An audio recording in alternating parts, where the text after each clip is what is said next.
How to enable cookies on Brave browser. That's what I will show you in this video. But before we begin, make sure to subscribe to the channel and ring the bell to get notified whenever a new video is uploaded. With that said, let's get started. So go ahead and open up Brave browser, and once you do that, you want to click on the three dots at the bottom right, then click on settings. And here you want to scroll down to the general section, and from there click on site settings, then click on cookies.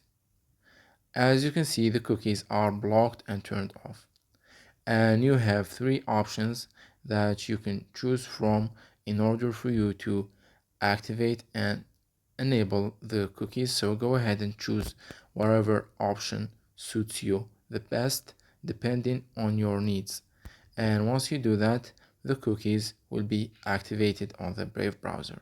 It's that easy and simple. So that was it for this video. That's how you can turn on cookies on Brave browser. If you have any questions, please leave them in the comment section down below. With that said, see you in the next video.